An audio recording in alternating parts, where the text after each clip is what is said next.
ಈ ಗಾಡಿ BMW showroom ಹಾಗೂ ಲೋಗೋ ಒಳಗಡೆ ಅಡಗಿರೋ TVS G310 GS. Same, but different. No money, no honey. Good boy goes to heaven. Bad boy goes to Bangkok. ಈ ಗಾಡಿ ತಗೊಂಡು ಒಂದ್ 20 ಲಕ್ಷ ಅಂತ ಹೇಳಿದ್ರು ಯಾರಾದ್ರೂ ನಂಬಿಡ್ತಾರೆ? ನಾನವನಲ್ಲ.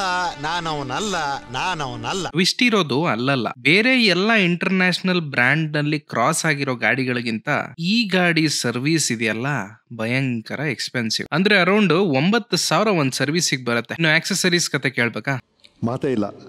4.25 ಲಕ್ಷಕ್ಕೆ ಏನಾದ್ರೂ ಸ್ಪೆಷಲ್ ಇದೆಯಾ ಅಂತಂದ್ರೆ ಆ ಲೋಗೋ ಜೊತೆ ಗಾಡಿ ಡಿಸೈನ್, ಸಸ್ಪೆನ್ಷನ್ ಚೆನ್ನಾಗಿದೆ ಅಂತ ಹೇಳ್ಬೋದು. ಹಂಗ್ ನೋಡಕ್ ಹೋದ್ರೆ ನಮ್ TVS RR 310 ಅಲ್ಲೇ ಜಾಸ್ತಿ ಫೀಚರ್ಸ್ ಇದೆ ಅನ್ಸುತ್ತೆ.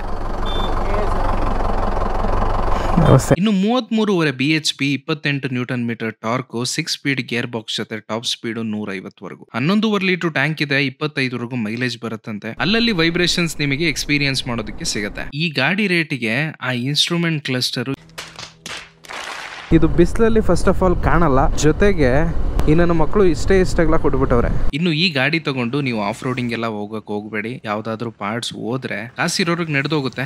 EMI ಕಟ್ಟಿ ಗಾಡಿ ತಗೊಂಡವ್ರಿಗೆ ಮೇಂಟೆನೆನ್ಸ್ ಮಾಡೋದ್ರಲ್ಲೇ ಜೀವ ಹೊರ್ಟೋಗುತ್ತೆ. ನಾನ್ ಹೇಳೋದಿಷ್ಟೇ, ಆ ಗಾಡಿ ಬ್ರ್ಯಾಂಡ್ಗೆ ತಕ್ಕಂತೆ ಒಳ್ಳೊಳ್ಳೆ ಫೀಚರ್ಸ್ ಕೊಟ್ಟು ಗಾಡಿನ ಚೆನ್ನಾಗಿ ಮಾಡಿದ್ರೆ ಯಾರ್ ತಗೊಳಲ್ಲ ಹೇಳು ಗುರು.